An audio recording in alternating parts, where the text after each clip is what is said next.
I'd like to thank you for allowing me into your homes for this 23rd edition of Esoteric Science Roundtable. As the Easter holiday is drawing near, it's coming up pretty quickly next Sunday, the 31st, we'd like to take the time today to discuss the risen Christ. And this is a live call-in show, so I will be taking calls at about 40 past the hour to try to flesh out today's topic a bit and discuss the risen Christ.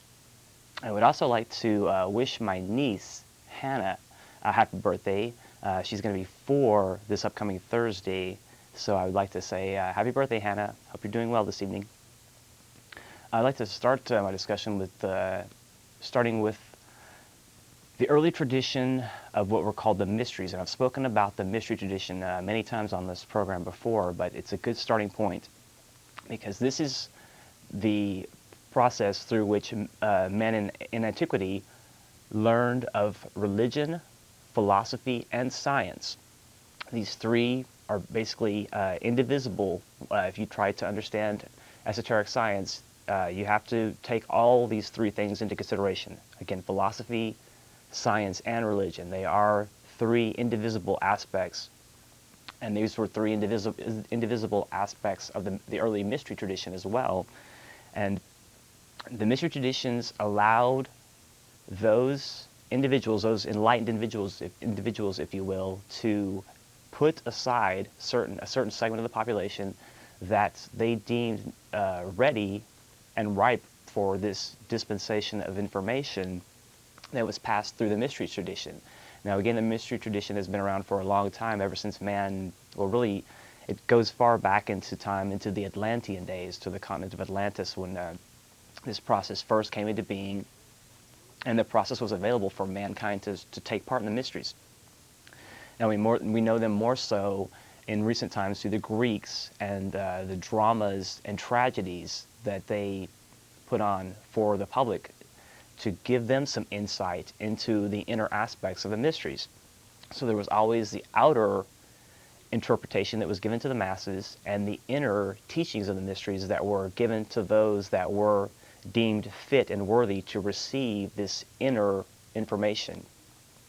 And so minotaurs and mazes and these types of myths are where these legends and these stories are drawn from, these ideas that we have from history. And also some of the great writings as far as like Homer's Odyssey, also the tale of Jason and the Argonauts. All of these early stories that we have that the mysteries made use of showed man going on a journey, going through a series of tests and trials to improve oneself. And that is what is practiced in the mysteries, is this process of tests and trials that leads to greater, more inclusive awareness. And this process is called initiation again, and the various stages of initiation are passed through as one takes into oneself more understanding, more enlightenment, and a greater capacity to truly be all that one can be, if you want to look at it that way, as far as bringing in the spiritual aspect of oneself so that that is the forefront, that is at the forefront of one's thinking and in one's action. And this mystery tradition was enacted by these various schools, if you will, the mystery schools in all of the various early antiquities. And we could follow them again from the Atlantean times, and they made their way into the age that was after the Atlantean times, which is the Aryan time, and that is our current time, and we can follow it through the different sub-races. First, the Hindu dispensation, then the Persian, then the Egyptian, Chaldean, Hebrew, and then the Greco-Roman, the fourth epoch, or fourth sub-race, and our current, which is the Anglo-Saxon dominated version of the or sub-race rather of our current Aryan race. And so man finds himself through these various cycles as these different cultures crop up and they become the dominant culture. The influence of that time is influenced in the mysteries and vice versa. And so we find our way, and the mysteries evolve, if you will, through these various cycles. And so the interpretation is a little bit different, varying on the different cultures, but the essence of what was taught remains the same from mystery school to mystery school. the process by which man used this way to gain information enlightenment was initially more of an underground method, if you will. It was not within the public sight. It was underground, and it was the actual process itself of the initiation rites that took place were very secret. They were held generally, again, in a chamber or a dark place or an underground place in which the candidate for initiation was put through a process that allowed him to seek, again, a greater capacity unto himself through the series of tests and trials that we find through the mysteries. And so the groundwork was laid for the mystery schools through all these different cultures, and we find the various writings throughout time of the various initiates that found their way through these different mystery schools.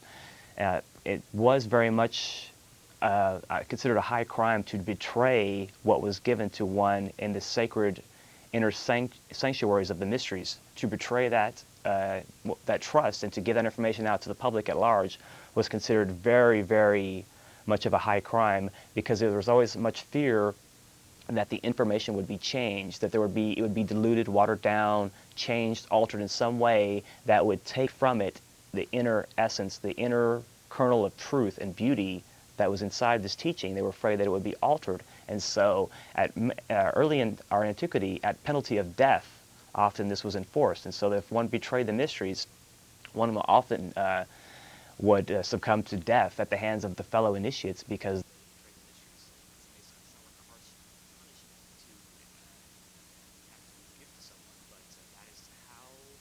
highly esteemed, highly regarded this information was, for it to those that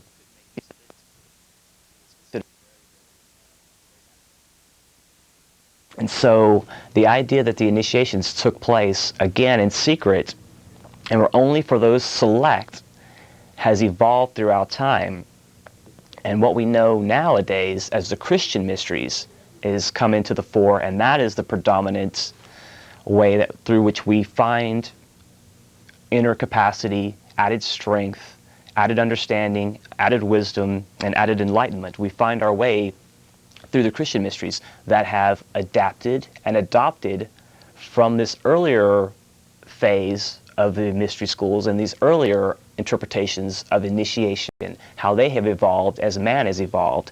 And so we find, in the instance of the Christian initiation, some very different things taking place that were unprecedented, as the mysteries had been practiced before, and there were many examples previously of men and women that had gone through the mysteries, that had successfully completed certain steps in these initiations and had perfected themselves to a certain state. And this had been done, frequently in the past throughout our antiquity. And so it was really nothing new for someone to go through an initiation.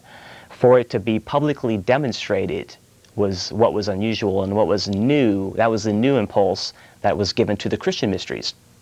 And so it took place in the full light of day, full waking consciousness of witnesses that were able to see what took place in the different stages or steps that we call initiation. And they can be broken down into 5 basic tests or trials. The first being birth, the second being baptism, third transfiguration, fourth is death, and the fifth is resurrection. And so these 5 great initiations, again, they're included in other religious writings, but they've taken on added significance through the Christian dispensation because they were enacted in public view, in full sight for everyone to understand. And so it was a much more public thing, and it was a much more inclusive aspect and understanding of what initiation was. Also, the idea of God merging on the physical plane with man is also new to the idea of initiation as well. Previously, what had taken place in the mysteries was allowing a man to draw into himself his higher aspects, what was latent inside of himself, and to unravel that aspect, if you will, and to bring that into waking day consciousness. And that was, again, performed for only the few, This process has changed now that it was performed in full public view, and that this merging took place, that for the first time, instead of us drawing God unto us, God came and merged with a physical vessel in Jesus the man. And that's something to understand as well. It's very crucial to this whole understanding the esoteric aspects of the mysteries of Christ, is that Christ and Jesus are two separate personages, and that is somewhat difficult for some people to get past, but that Jesus the man, who was the most perfect vessel that could be brought forth at that time amongst humanity, to be a vessel for Christ, to be a vessel for God on the physical plane, only one man was capable of fitting that bill. And that is why the Jewish people were the so-called chosen people at that time, because they were elected and they were put aside to bring forth this pure vessel. They had the qualities and capacities latent within their race to bring forth what we know as the vehicle for, again, for God on the physical plane. And so Jesus the man, who has his own evolution, his own tests and trials, and his own evolution to follow through with, merged for a time on the physical plane for a work period of 3 years, according to the gospel narratives, from the age of 30 to 33, that we find in the gospel narratives an incident where a dove lighted upon Jesus the man, and a change took place. A change took place wherein the merging took place, where Christ, an aspect of God, moved into and occupied the vessel of Jesus. There was an overshadowing, if you will. It wasn't a possession, but it was an overshadowing. And there's a very big difference between the two things. Excuse me. Possession is without one's will. Overshadowing is very much with one's permission. They grant that this takes place, and so that's a big difference in that instance.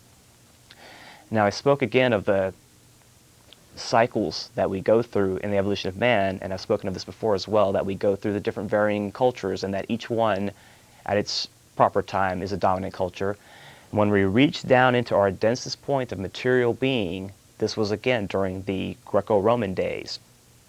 Since we were at this dense point of material nature, we needed an impetus. We needed something to push us up along the ascending arc and to get us back into a more spiritual state of mind, a more spiritual awareness, and a more spiritual state of being. And that impetus, that spark, that catalyst was Jesus Christ. And that merger of those two activities allowed a spark to push us forward, to move us forward, and to get us past our point of inertia, to move us again onto the upward arc, the ascending arc of spirit, where spirit dominates and matter is less. And so again, we needed something to really push us, and that is why this event took place at that time. Now, at the time that took place, again, if one writer or one esoteric scientist, Rudolf Steiner, speaks of viewing the earth clairvoyantly from space, if you could at that time, when the actual wounds, when the blood flowed from the wounds of Christ on the cross, that physically the earth changed. Now that is certainly open to speculation, but that ties in with the idea of what people term a Christ consciousness, and what St. Paul referred to as Christ in you, the hope of glory, that we could, by virtue of this act, by virtue of this example that was laid out for us in the gospel narratives, that we could also take Christ in us. Or not so much take Christ in us because Christ is in us as a result of that event, but accentuate Christ, to bring Christ forward, and so that would be our focus. We all have that latent inside of us as a result of that event. And that is, again, why the mysteries have changed. The so-called mystery tradition had to go underground so that this new dispensation could come forward and take place. And the mystery tradition evolved from, again, a secret process where it involved just a few, to a process that involved many and involved everyone that could understand and take part in it. Again, we have that seed latent in us. It's just a matter of acting on that seed and understanding that capacity inside of us that we can move forward through that. And so early on, during the early birth of the church, there were different varying camps that were trying to bring forth the best ideology, the best vessel, the best clothing to bring forth the ideas of Christ and how this new aspect of evolution could be understood and shared by mankind. So there were different camps that were trying to decide how to best bring out this information. And you find that the early church fathers that were aware of the early mystery tradition, that was steeped inside them to such a degree that they borrowed from it because it was so ingrained in their history and in the early tradition of man that it was, for all intents and purposes, a part of them. And so they couldn't completely divorce themselves from the old mystery tradition that early on. The impulse of Christ, indeed, was very strong to spring up this whole new way of thinking, a whole new way of initiation.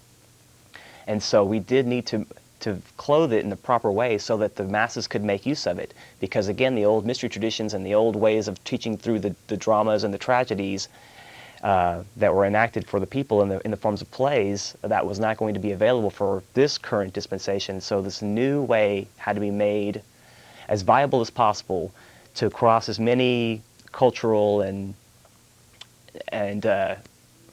geographical boundaries as possible so that it could make the rounds, so to speak, and which it definitely did, as we see that Christianity did take root and did, in a very short amount of time, become a big world religion, a viable world religion, and one that has to be reckoned with. But there was a lot of confusion as to how to bring that forth among the early church fathers, and you can see, excuse me, you can see how that they wrestled with that. And you see that the way that St. Paul tried to bring out the information through the various initiations that he received clothed the symbolism in a certain way, and he has been blamed for making it a bit obscure for the masses, and so that again, he has been considered to be a little bit more mystic, if you will, and not easy to comprehend the way that he clothed the symbolism that in his writings. And I would like to borrow a few brief pages from a book called Esoteric Christianity by Annie Besant, and this is one of my favorite books of all time. And I would like to read something, this is actually from a book called Origen Against Celsus. And it's an early Greek writing that's somewhat known. It's somewhat more infamous than famous, but it goes to show, again, the dilemma with the early church as to how they were trying to proceed. And it is impossible to deny that in this important passage, Origen distinctly places the Christian mysteries in the same category as those of the pagan world, and claims that what is not regarded as a discredit to other religions should not form a subject of attack when found in Christianity. Still writing against Celsus, he declares that the secret teachings of Jesus were preserved in the church, and refers specifically to the explanations that he gave to his disciples of his parables in answering Celsus' comparison of the inner mysteries of the Church of God with the Egyptian worship of animals.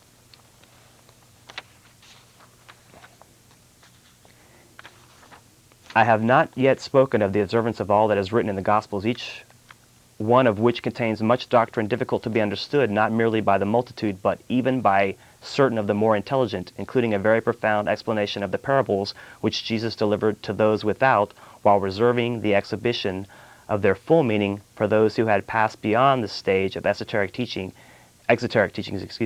and who came to him privately in the house. And when he comes to understand it, he will admire the reason why some are said to be without and others in the house.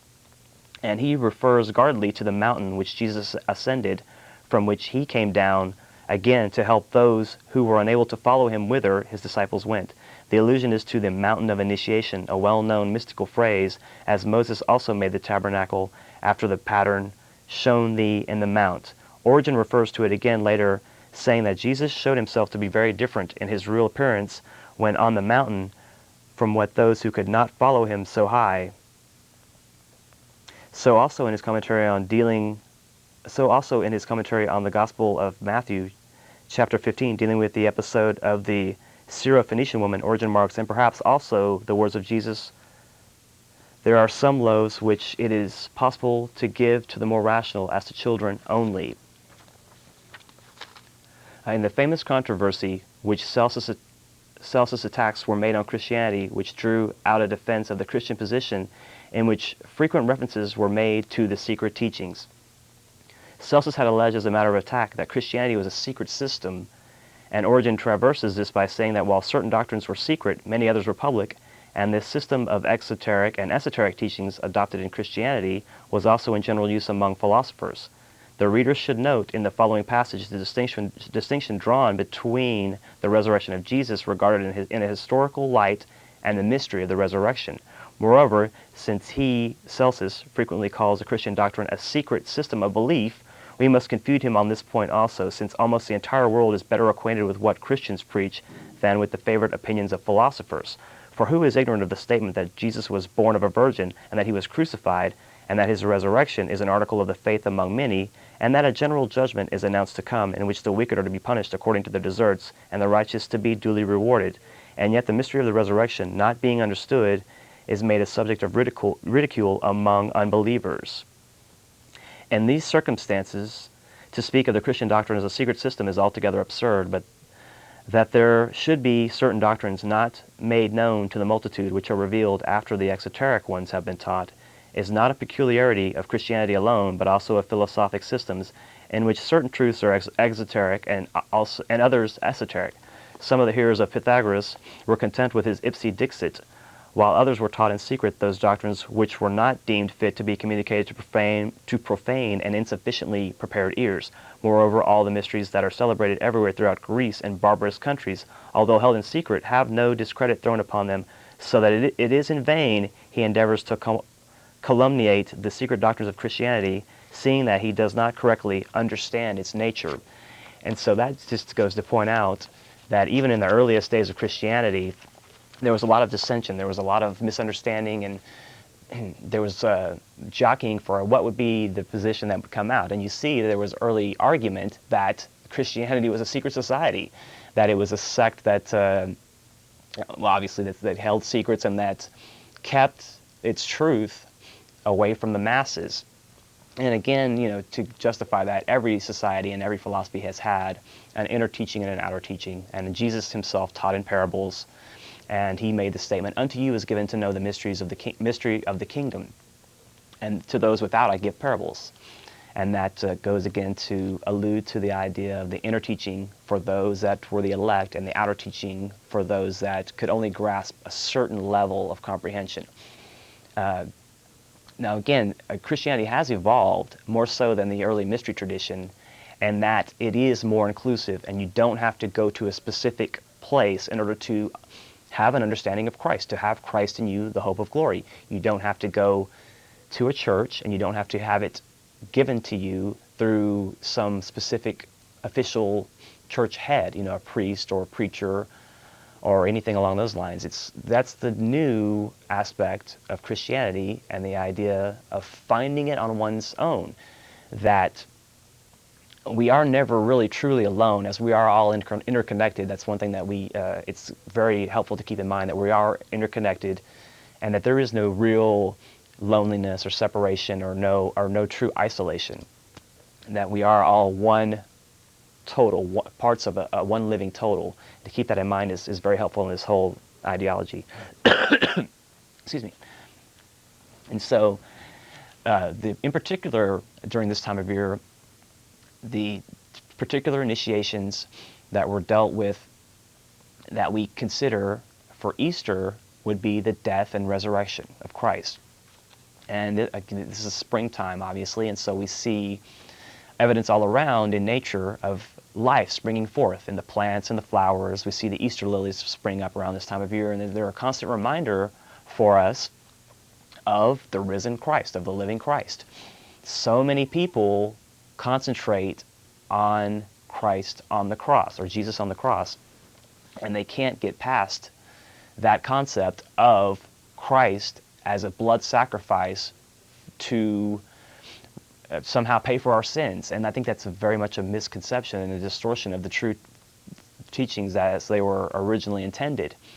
That in actuality, the examples laid out in the Gospels are more of an example for us to follow, and more of a way for us to imitate and to take self-responsibility. That is very much the key. For us to think that all we have to do is sit back on our laurels and just say, oh, I'm a Christian, or this, that, or the other, that everything's going to be taken care of because we say we believe, is a very lazy attitude in my estimation. And I think that's holding back the opportunities that we have more so than helping them come forward. And I spoke again about the idea of rapture, that those that believe that there's just going to be some whisking away, that everybody's going to be whisked away into some safe place, and that Christ is going to come down and take away the elect, and in order that those that have not acknowledged him will have to suffer on this earth plane. Again, that's to me, that is not taking responsibility for one's own actions.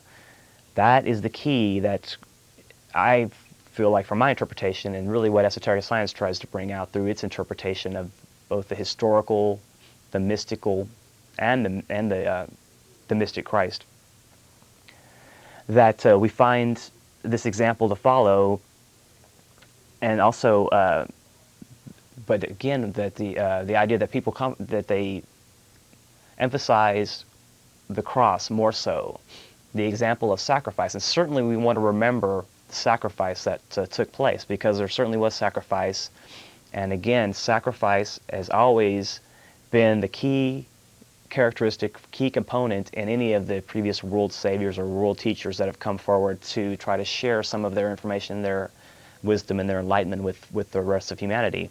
That they've always come forward to try to bring it forward in that sense. Again, the idea of a death is also known in the East, and so it's not new in that respect either. It's known in the East as a great renunciation. And the great spiritual leader we have from the East is obviously Buddha, who was the Lord of wisdom. And that had a lot to do with some of the basis of the idea of initiation for the East, some of the teachings of Buddha that were written down by his followers. He never wrote, and just like Christ also, they never had any teachings of their own that were written down or recorded, but they had their sayings recorded by their followers. Again, that could lead to some misinterpretation, some misunderstanding, but that is how we have received these teachings into our current age. And so these two great emissaries complement one another, in that Buddha was the emissary of the East, Christ is the emissary of the West. And Christ, another aspect of his mission was to fulfill the merging of the Eastern teaching and the Western teaching. And that is accomplished, again, through understanding Christ, that we can find the East and the West united through this method. And it's also relatively well recognized in esoteric science that Jesus did find his way into initiation in the Egyptian mystery tradition, and that he possibly traveled to India as well and received the benefit of their instructional system as well. So he was trained in the East, just as Moses was, just as all of the Hebrews were, that received what became known as the Kabbalah. It came out of Egypt, and then that also had its predecessors as well from earlier in antiquity, that the tradition just carried through forward and evolved to fit the varying cultures, and evolved with the different language and the different times, so that this esoteric tradition could be carried through from the past into the future, because it is still viable, and it's even more viable now because we have Christ in you, the hope of glory, as St. Paul spoke of, that's available for everyone, not just through having to attend classes in some special location and to put oneself through some sort of system of training and tests and trials through an organized system. The way that it is now, we can just follow our own interpretation through the Gospels and find our way back to Christ. And again, the idea of this act of sacrifice, it starts initially at the universal level. In order for the universe to grow and expand and to experience itself and to have self-consciousness and to evolve, it has to sacrifice itself and to manifest itself into what we know as creation in order to experience pain, separation, discomfort, and also pleasure, ecstasy, bliss, joy, all of these things that that, if you will, the source of all of us had to sacrifice itself in order to try to understand itself better, to redeem itself. And that's a bit of a convoluted, deep concept to really get into that. But sacrifice is at the key at the highest levels. So always we find there's levels of sacrifice. And so St. Paul spoke of dying daily. That's a very key point to bring up as well. Dying daily, that we each day check ourselves, check our lower nature, check our base desires, our instinctual nature, our greedy, materialistic side, keep that in check, and to kill it off daily, to check it and kill it off daily, to die daily, as St. Paul spoke of. And that is the key as well. Now, at the time of extreme loneliness and anguish at the garden at Gethsemane, Jesus realizes Christ has left him and cries out, my God, why hast thou forsaken me?" He knows at that point that he has to become himself Christ and complete a merger with the Father. So this serious point of recognition came to Jesus the man at this time in the garden, that he had achieved already these previous tests or trials, and had already expanded his awareness to the point that he had achieved to the garden experience, and that he did have to have Christ, which had merged with him at the baptism, remove from him so that he could become Christ, and he could carry on that work and show for us through that example how we could also take in Christ in you, the hope of glory, as St. Paul speaks of. This was very much a scientific process as well that had to take place, and it enabled a link to be made between our physical plane and the will of God, which had never been successfully anchored in this respect before. There had been intercession and there's interaction between these aspects of man and God, but before this took place, there had never been a firm linking, a firm anchoring of the will of God, with man, with the physical aspect of man. And so for that to take place, Christ, second aspect of the Trinity, or God, another aspect of God, had to remove itself from the physical vehicle of Jesus so that this acknowledgement could come forth, and so that after, again, the crying out of my God, why hast thou forsaken me?" the intuitive understanding, the flooding realization crept in that the link with the Father still was there, that still, even in the darkest hour, we still are not isolated from the source of our creation, that is still with us, and that we can still tap into it should we choose. And even, again, that is difficult in the darkest times to try to pull that off if we have a lot of negativity. But that is the example for us to follow. That's, as far as my 2 cents worth are concerned, is the best example we have through the gospel narratives, the most perfect example, because again, we have many examples in the past of men following through the tests and trials of initiation and becoming perfect, relatively speaking, if you will, but never before had it taken place, again, but in front of the public view, and in the instance that God was anchored through the physical vessel to this planet, and the change that took place as a result of that merging that we all now are able to partake in, that we all have access to, regardless of whether we acknowledge the name Jesus Christ or not. That access to that energy, if you will, that Christ consciousness is still there. And so some of the other ideas, again, be ye therefore perfect, even as your Father in heaven is perfect. And again, as I spoke before, unto you is given to know the mysteries of the kingdom of heaven. Now these mysteries, again, are available for us in a new way, so that everyone can take advantage of this so-called mysteries, and they could all have, again, the idea of Christ in you. The idea of the kingdom of heaven and the mysteries of the kingdom of heaven, I've spoken of before as well, and that is generally considered to be the hierarchy, if you will. Christ and the church invisible, the White Lodge, the Ascended Brotherhood. There are many different titles for them. But according to esoteric tradition, Christ still is here on our physical vehicle, the earth, and still occupies a body, although a much more refined body than we can imagine, because they've reached the point where they have no more desire for the earth life save to serve humanity. They have also obliterated the need to have a soul. The soul is no longer existent in them as it is in average humanity, because that is the vehicle that we use to come into each lifetime to experience and grow through. If we have no more further need to come into manifest existence and to reincarnate, then the soul becomes obsolete at that point. So we obliterate our soul at that point. It's no longer a part of us. And we have that, again, that direct link between our physical vessel and spirit, the will of God. And that link that was established through Jesus Christ with the Father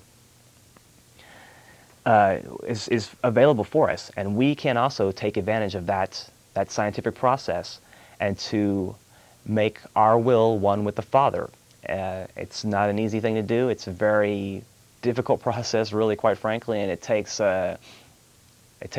daily effort, and it takes very much a lifestyle change. But it's something that people can understand and try to and work towards if they really are of the mind to do so. Christ was considered the first. Well, he was the first human to achieve self-consciousness. The first to have individualization, if you will, or the first that had the I am that I am relation active. Christ is also known as a teacher alike of angels and men, and the eldest brother in the race of men. And this goes to show that he too, like us, was human. And he, through his evolutionary trials and travails, perfected himself to such a high degree that he became, if you will, an aspect of God, the second aspect of the Trinity.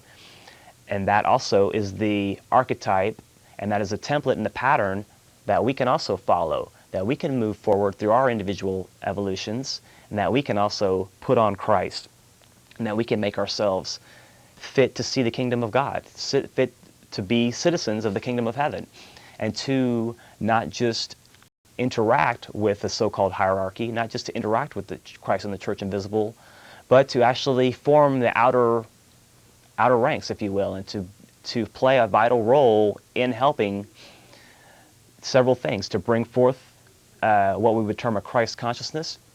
And I do believe that any reappearance is going to take place in a twofold manner. It's going to take place in the sense of Christ consciousness. It's going to be where each person has a remembrance and an acknowledgement, a recognition of the little piece of God that each of us have in us. Once we have that acknowledgement, that recognition, beyond any shadow of a doubt, then we can move forward from Christ consciousness to actually concentrating and contemplating a physical reappearance of Christ. And again, keeping in mind, Jesus the man and Christ are two separate entities. And so if we were to see them today, we would see, again, here's Jesus the man, this Jewish fellow that we remember from our history, and then Christ.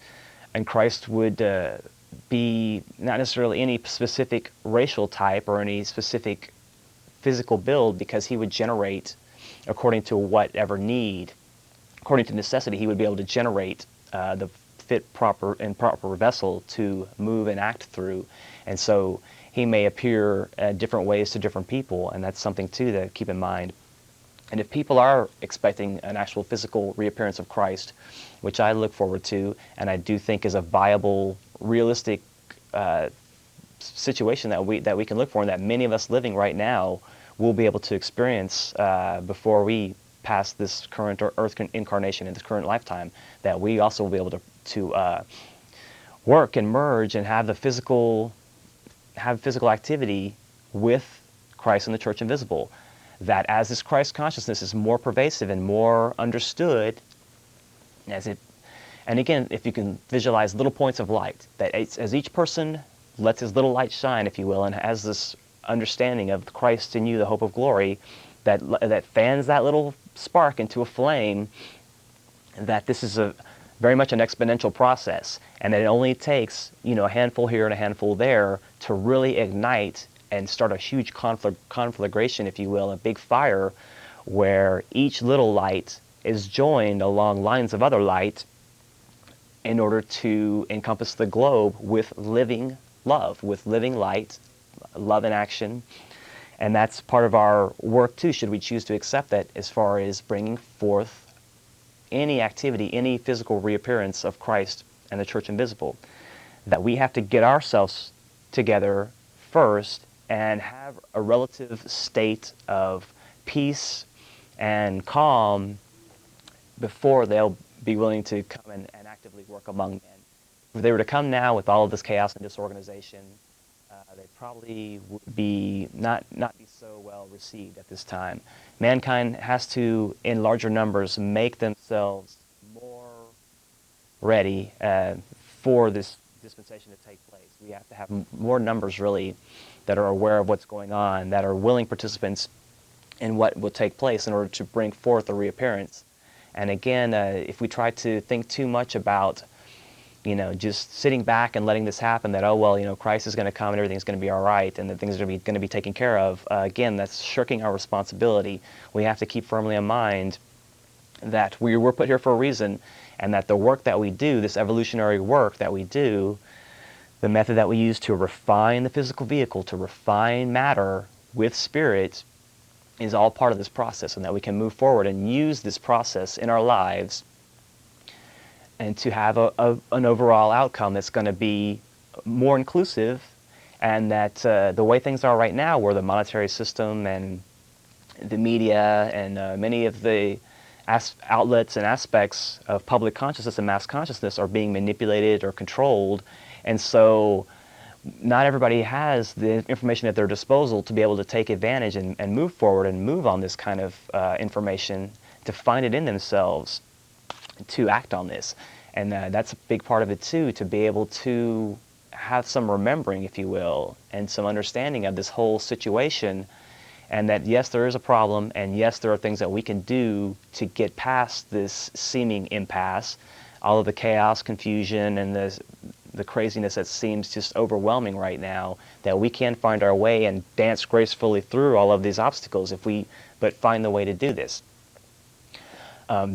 There are many different ways to do it, and it starts with basically just individual thinking and understanding and willingness to participate, and not to just sit on the sidelines, but to actually jump in the game, but not hastily. Also, that's another thing to keep in mind too. Not to just hastily jump in, but to use some rational, use some reasoning, and to think where you can be most beneficial in this whole scheme of things. What talents do you possess? What qualities do you possess? What resources do you have available to you in your area? And who are you affiliated with? What groups are you affiliated with, perhaps, that can help you, should you choose to do this sort of work, to bring forth these ideas that we can salvage, if you will, humanity, salvage the opportunity. And this is going to have to take place amongst all the varying cultures. It can't just take place here in the States, and it can't be just among the so-called Christian dispensation. It has to take place across the board for us to make a transition, and that's something to keep clearly in mind as well. I would like to go ahead and take a call and see what's going on this evening. Hello, caller. Hey, guy. Hi, how are you? Hey, pretty good. Just got to say, man, great show. I've been watching it for the last couple of months, and it's good to see a fresh breath of fresh air, actually. Hey, thanks. On Appreciate the on the Jesus thing, and I love religion, but I also love reality, and I believe that the two are coming together right now with all this bullshit with the New World Order, and the hard times, tribulations, and I know a Christ is coming back in our generation. I think it's going to be in the next 10 years or less. And well, I don't entirely doubt that. I kind of feel it's going to be sooner than later, let's say. I agree. I'm 40 years old, and I didn't think it would come this soon. But I was procrastinating a lot, and I've been the last 2 or 3 years. I've really been coming around to seeing what's going on, and I appreciate this. I really do, and it makes a lot of sense coming from your mouth. It really, really does. And I wish more people would come around and realize that there is more to life than just the big mighty dollar and looking good in front of your friend's eyes, because that's not what it's all about. It's about taking care of not just thyself, but other people. Right. Well, we have to get past that glamour, that maya, and that illusion, and all that we've been taught about. Oh, me, me, me. You got to do this for yourself.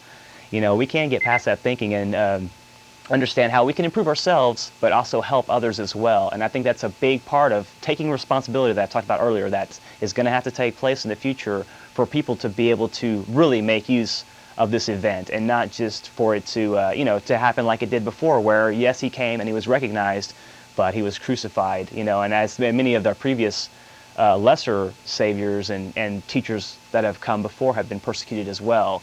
there has to be some groundwork in this instance. I feel that for this to really take root and for it to really, again, be a salvaging scenario for our race. All I got to say is God bless. Great show. Hey, thanks a lot. Take care. Okay. Appreciate that. Okay, we'd like to take the time now, if I can, between calls, to speak about a prayer that I've talked about before as well on the air, which is called the Great Invocation. And I have copies here of the invocation. I'd be more than happy to send anybody a copy of this prayer free if you can just get either a good mailing address or some way for us to get this to you. Not a problem. And it's, again, absolutely free. And this is a type of prayer that's a very inclusive prayer.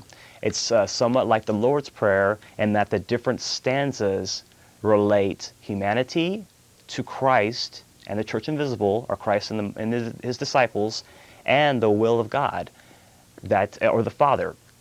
And that in the same sense that the Lord's Prayer did that, and that was taught to men 2,000 years ago, that we have an opportunity through the use of this invocation to make use of that energy in our day and time in a more potent form.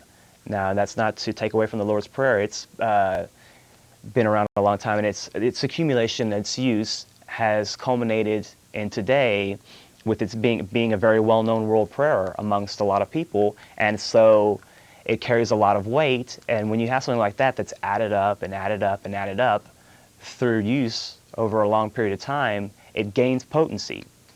And this is the same concept as the Great Invocation, and I would hope that this also could be a tool that can be used for people, if they're willing to do so, to again merge and align these different kingdoms in nature. That we can align, again, humanity with Christ and the church invisible, with the Father aspect or the will aspect of God.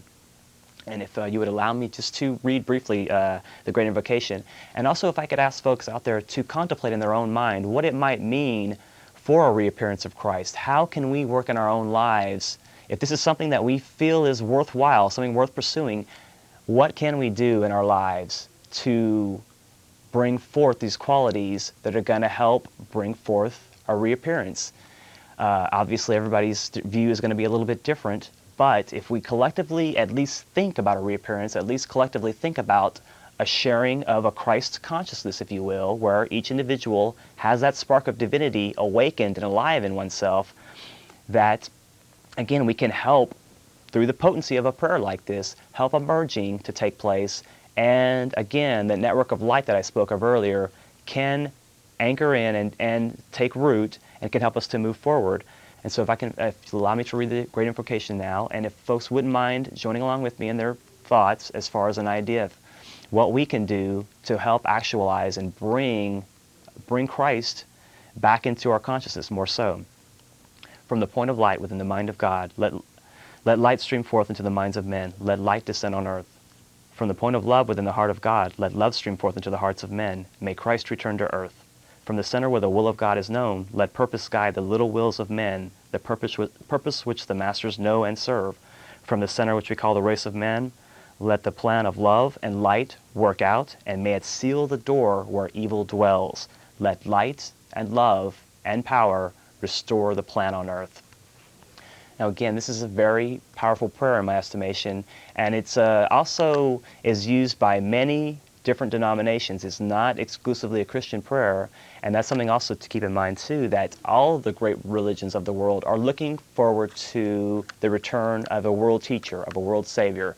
They have different varying names for this being, if you will, that they're expecting, but in actuality, this is the same personage, whether you're Hindu, whether you're follow Islam, whether you are Buddhist, or whether you're Christian, really any of the major dispensations, they all have a term, their own individual term, for the same great personage, the same great being, Christ. And for us to acknowledge that is helpful in my estimation, because we can see the numbers can be added even more so, that we can step outside of what we may know of our own perspective, our own perception of religion or Christ, and to step out and see that other religions also have an acknowledgement of one that is far greater than us, that is a great example for mankind to follow, that will return and walk among us, under the right circumstances. And so that's all dependent upon the right sort of climate being brought so that we can take advantage of this opportunity.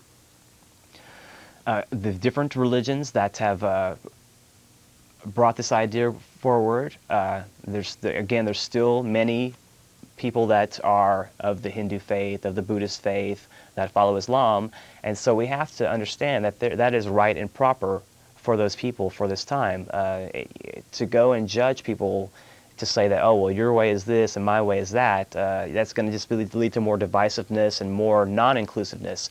When we can go past that thinking and grasp the idea that, again, a world teacher is being looked for by billions, literally billions, that knowledge hopefully can bring some comfort and reassurance into one's acknowledgement, into one's reality.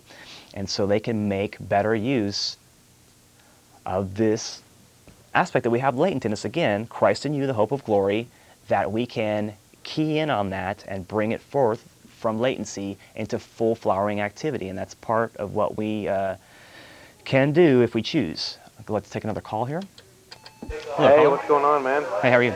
I have a question about one of the pictures that was in the background earlier. Yes? It had a man's face with a demon coming out of it or something like that. It was just over your left shoulder.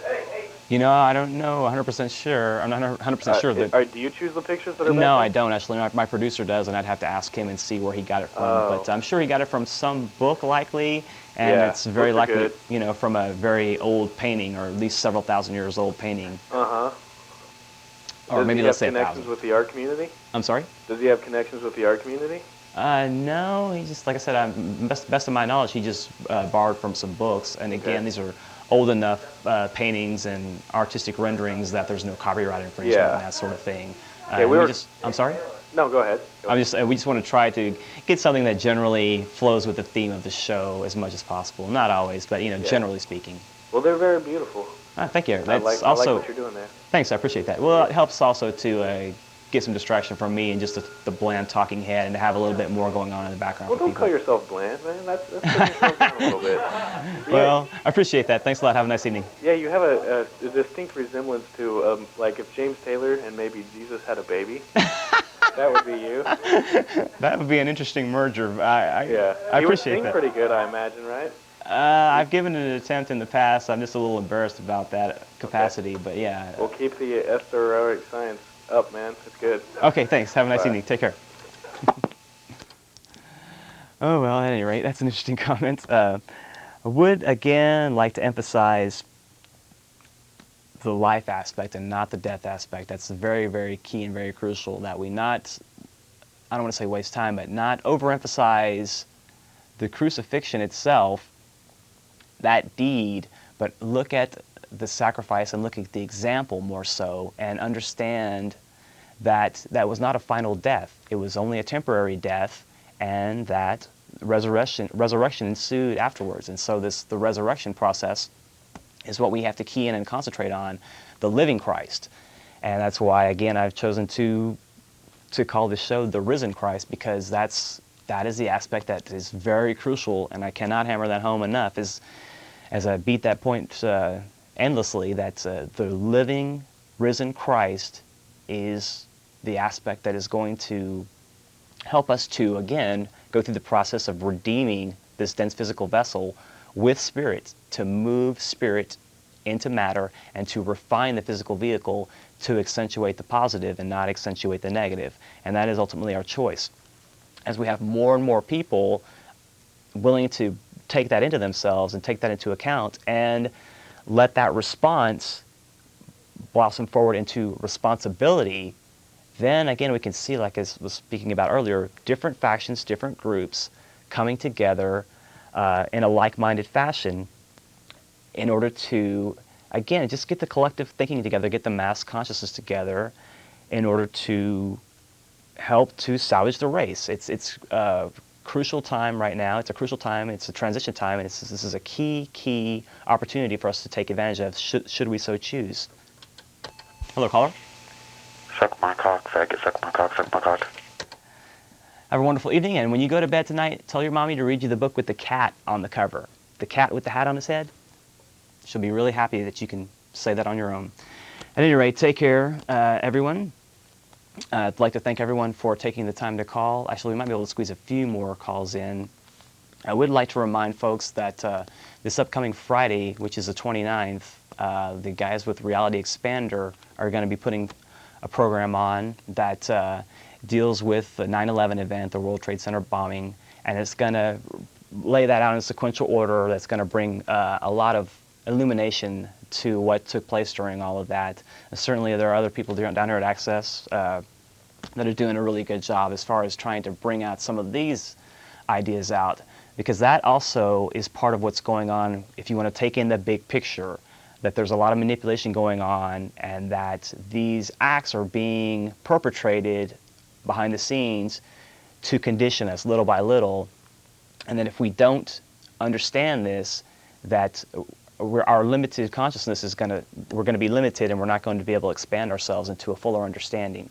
To be aware of it is one thing, but to allow it to stifle us is another. The key is enlightenment versus enfrightenment. We have to enlighten ourselves, be aware, but don't take fear in internally. That's the key. We cannot take fear in internally. We have to keep it here, recognize it for what it is, and get past it. Overcome fear. That's the key. Hello, caller. Hey, with Are you- Easter upon us, religion is a definite topic of many people these days. So, do you think the Easter Bunny is a good thing to tell kids about or a bad thing? I think it's just like any little myth or thing like that. You know, it's going to, for whatever level of understanding they have, it's going to be something that's going to at least let them understand, hey, this is a special time of year, this is Easter. Yeah. You know what I mean? That symbolism. All right. Well, at any rate, but that type of symbolism, I think, is important to teach kids nonetheless, even though it's fanciful and what have you. Still allow kids to remember the reason for the season, if you will, just like kind of like Santa Claus and Christmas, even at that level. Even though it has a lot of drawbacks and a lot of negativity, it can still allow some understanding, some recognition. Hello, caller. Hello. Hi, how are you? I'm fine. How are you? Good. Appreciate your show. Thank you.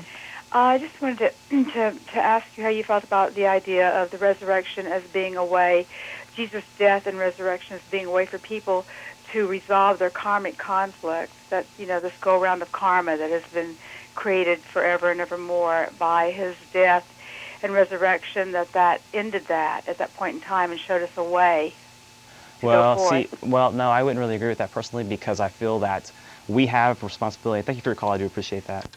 But we have responsibility for ourselves, and that, yes, he did give us the best example, but for us to say that by his dying that he absolved our sins, to me is a bit of a cop-out. I think that's, again, limiting us, that we can truly become Christ, not just be cured and healed by his wounds and his iniquities and his bruisings, that we can also take on the qualities of Christ and, again, become Christ, have Christ in you, the hope of glory, and not to be limited by that kind of thinking. And I don't mean to offend, but I think that is somewhat limited.